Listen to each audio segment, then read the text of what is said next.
पक्षप्रवेशाआधी वैभव खेडेकर यांची खास प्रतिक्रिया। अथांग सागरातील मी एक छोटा झरा आहे, याचं रूपांतर नदीत करील असा ठाम विश्वास व्यक्त करत वैभव खेडेकर यांनी भाजप प्रवेशाआधी काळकाई देवीचं दर्शन घेतलं। प्रदेशाध्यक्ष रवींद्र चव्हाण तसंच संघटक नितेश राणे यांच्या नेतृत्वाखाली काम करण्याची संधी मिळणार असल्याचं खेडेकर यांनी सांगितलं। तसंच 30 वर्षाची मेहनत आता फळाला येते असंही खेडेकर म्हणाले। खेडेकर हे आपल्या काही कार्यकर्त्यांबरोबर भाजपमध्ये पक्षप्रवेश करत आहेत। मला निश्चित आनंद आहे। गेल्या 30 वर्षाची माझी मेहनत आहे ती मला वाटते यावेळेला फळाला येते असं मला वाटतंय। आणि खरं तर मला महाराष्ट्र नवनिर्माण सेनेतनं बडतर्फ केल्यानंतरच आदरणीय मुख्यमंत्री देवेंद्रजी फडणवीस यांच्या कामाने मी प्रभावित होतोच। प्रदेशाध्यक्ष आदरणीय रवींद्रजी चव्हाण यांच्या कुशल नेतृत्वाखाली या भागात काम करावं अशी माझी मनामध्ये इच्छा झाली।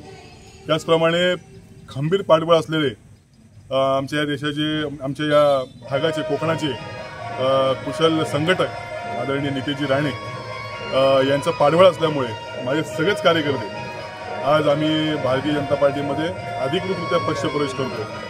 परंतु यापूर्वीपासूनच म्हणजे मला वाटतं ज्या दिवशी नितेशजी राणे आमच्या खेळमध्ये आले आणि रवींद्र चव्हाण साहेबांना आम्ही भेटलो त्या दिवसापासून आम्ही बीजेपीचं काम सुरू केलेलं आहे। त्यामुळे निश्चित मला आनंद आहे की एका अथांग सागरामध्ये माझ्यासारख्या एका छोट्या झऱ्याला त्या ठिकाणी संधी मिळते आहे। निश्चित त्याचं नदीत रूपांतर आम्ही करू आणि मोठ्या सरोवरामध्ये रूपांतर करू असं मला या ठिकाणी वाटतं। साधारण ग्रामदेवत काळकाई मातेचं दर्शन घेऊन निघालेले आहात, किती वाजता आपला पक्षप्रवेश आहे आणि कसं नियोजन आहे?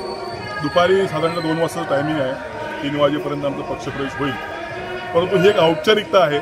आम्ही मनाने आणि शरीराने या ठिकाणी भारतीय जनता पार्टीमध्ये अधिकृतरित्या यापूर्वीच गेलेलो आहोत। आज जे असं म्हणत होतं की वैभव म्हणजे कोकण नव्हे, मला वाटतं त्यांनी पाहावं या भागामधले अनेक कार्यकर्ते, अनेक सगळे लोक, अनेक कोकणवासी जे पक्षामध्ये काम करत नव्हते ते आज माझ्याबरोबर आहेत। आपण गाड्यांचा ताफा बघितल्यानंतर आपल्याला लक्षात येईल। मला वाटतं मी आज भरून पावलो माझ्या 30 वर्षाच्या कारकिर्दीत केलेलं काम मला या ठिकाणी आज दिसत आहे, याचं मला समाधान आहे।